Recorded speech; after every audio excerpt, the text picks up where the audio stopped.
Vamos falar agora de um assunto que eu gosto muito no estudo da igreja, que é ou que são as marcas da igreja. As marcas podem ser consideradas assim uma impressão que é deixada conforme a natureza de alguma coisa. Então, se alguma coisa é redonda, vai deixar uma impressão em alguma coisa da sua redondeza. Assim por diante, quadrado, triângulo. E a igreja?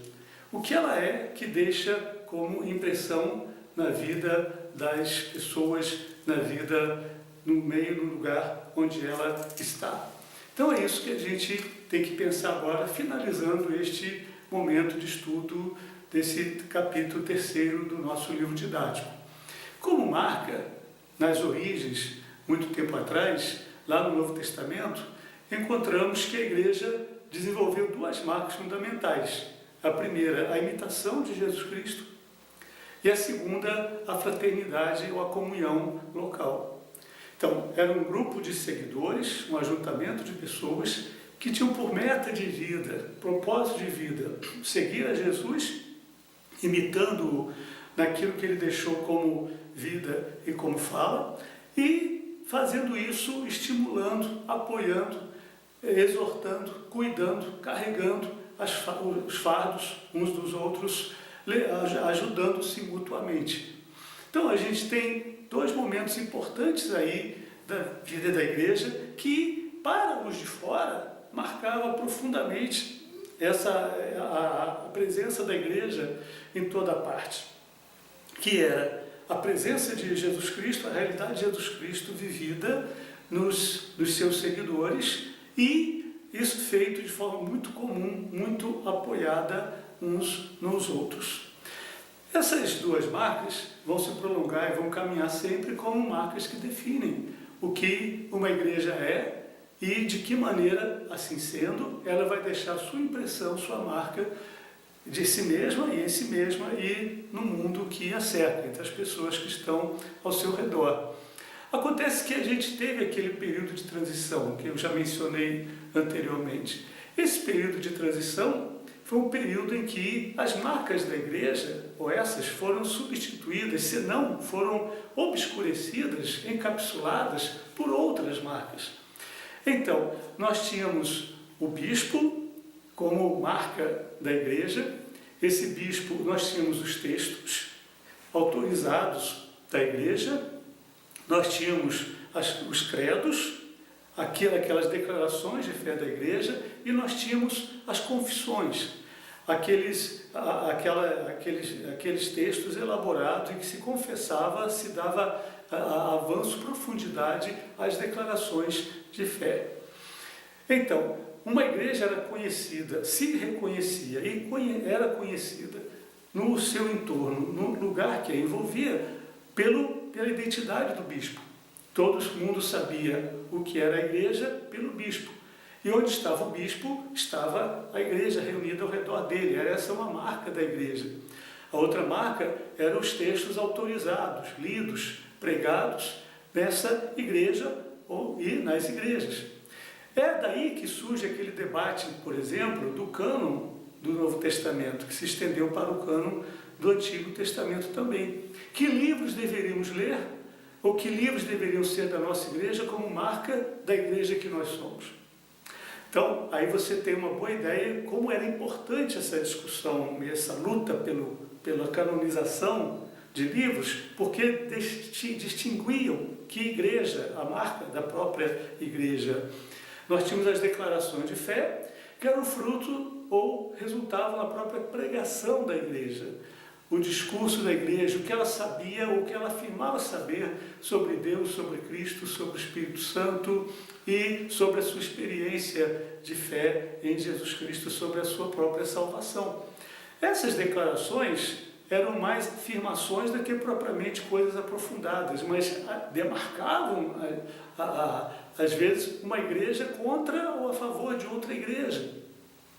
Boa parte dos debates chamados cristológicos que nós temos no século II, século III, século IV, e são debates por causa de declarações de fé acerca de Jesus Cristo, quem era ele e o que se acreditava saber sobre ele.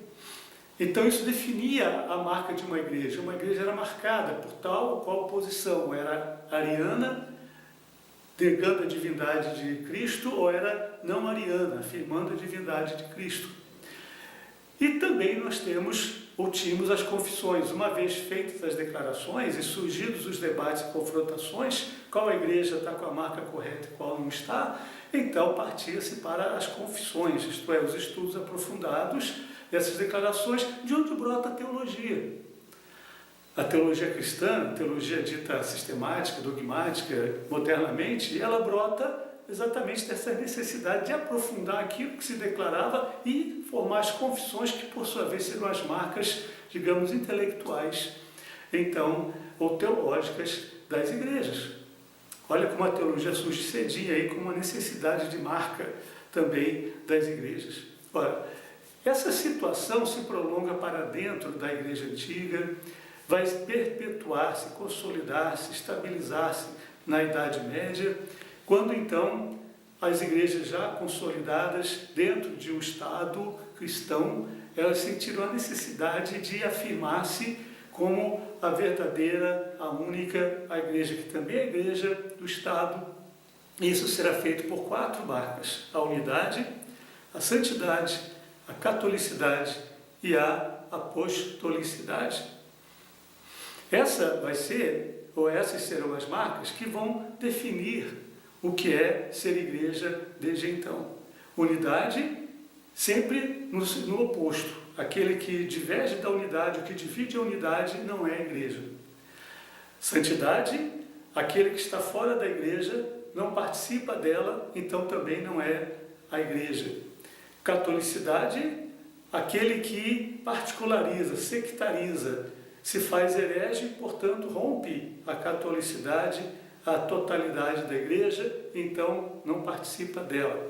E a apostolicidade, aquela igreja que não pode ser remetida diretamente a um bispo ou uma sucessão de bispos que chega até aos bispos originais, que podem ser localizados às vezes até entre os próprios primeiros apóstolos de Jesus, no caso o bispo de Roma, supostamente o apóstolo Pedro, faz então com que essas igrejas sejam consideradas não apostólicas, portanto não cristãs, porque não detém a marca de uma igreja cristã, que é a apostolicidade. Olha, isso tudo sugere para a gente assim um tamanho de coisas para a gente pensar, né? Para a gente refletir sobre isso. Será que de fato uma igreja que diverge, uma igreja que separa, uma igreja que particulariza, uma igreja que não tem um histórico de tradição, é uma igreja? É cristã? Por que hoje isso é mais fácil de receber do que era antigamente? Antigamente isso era terrível. Conhecemos as histórias da igreja na Idade Média, principalmente do lado ocidental, o catolicismo romano, mas também do lado oriental, o catolicismo ortodoxo. Essas ideias prevalecem ainda hoje em grande medida quando se quer falar da igreja, essas marcas. Mas a reforma, e de novo a reforma, ela vem pretendendo não só reformar a estrutura, mas também rever essa questão das marcas. Porque uma reforma se insere exatamente no oposto de tudo isso, que é unidade, santidade, catolicidade e apostolicidade. Uma igreja reformada, uma igreja que sai da reforma do século XVI, ela pode até ter uma origem, remeter-se a uma tradição histórica, como os protestantes muitos tentam fazer, mas via Igreja Católica Romana medieval, ou alguma outra que pode se remeter até o período apostólico. Enfim, a reforma vai dizer o seguinte: as marcas que realmente valem são a identidade com Jesus Cristo, a fé em Jesus Cristo e a obediência aos seus mandamentos. Daí que essa semente original, que a gente pode retomar, a imitação de Jesus Cristo dentro de uma congregação local, dentro de uma comunhão local que se anima mutuamente para perseverar, insistir na imitação de Jesus no seu tempo, no seu lugar. Falando de tempo e lugar, também nós vamos descobrir que com a sequência da reforma, as igrejas vão se particularizar de novo, em função de tempo e lugar e em função de seus respectivos fundadores. Nós temos a igreja luterana, temos a igreja calvinista, temos a igreja menonita, temos a igreja anabatista, temos a igreja arminiana, temos a igreja wesleyana, temos a igreja batista, temos a igreja nazarena. Às vezes também ela se particulariza em função de costumes, de culturas mesmo, coisas locais. Temos a igreja puritana, que na verdade não é igreja nenhuma, mas é um movimento de reforma de costumes dentro de uma igreja anglicana na Inglaterra do século XVII, XVIII, e penetra nas várias igrejas. Temos uma igreja pietista, que na verdade não é uma igreja, é um movimento que penetra as várias igrejas protestantes do século XVII, XVIII, até os nossos dias. E o que dizer da igreja pentecostal, que se define às vezes como igreja pentecostal, mas ao mesmo tempo é um movimento que penetra, se expande para vários outros espaços também, como algo mais recente, coisa de 100 anos. E o que dizer das igrejas mais novas, mais recentes, mais de agora? O que dizer na expansão geográfica do cristianismo, da igreja cristã, onde nós temos igreja em qualquer lugar do mundo, praticamente hoje, e ela se define às vezes como a igreja africana, a igreja latino-americana, a igreja do norte, as igrejas do sul, a igreja pobre, a igreja rica, a igreja oprimida, a igreja opressora. Dá para confundir, não dá? Não é à toa que a gente vive essa falência das marcas, como eu chamo, nos nossos dias. Não há nada que nos diga de fato o que é a igreja, a não ser que a gente retome as marcas iniciais, que são as marcas de fraternidade, de identificação com Jesus Cristo e de fraternidade ou de sororidade na comunhão, no estímulo e no ânimo mútuo para seguirmos a Jesus nos nossos dias.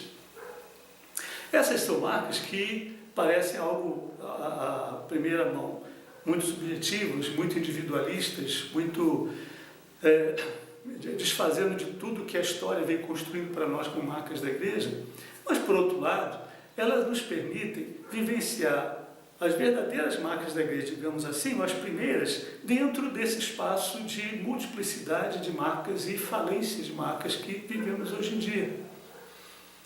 Querer prender as pessoas da igreja, marcando-as conforme a sua identidade teológica, doutrinária, até local, até espacial, até de tempo, até de identidade étnica, não prende as pessoas, ou não significa que elas são igreja de fato, a não ser na medida em que, enquanto igreja, elas são um grupo local que se estimula uns aos outros para seguir a Jesus Cristo dentro do lugar, do espaço e até da igreja onde elas estão.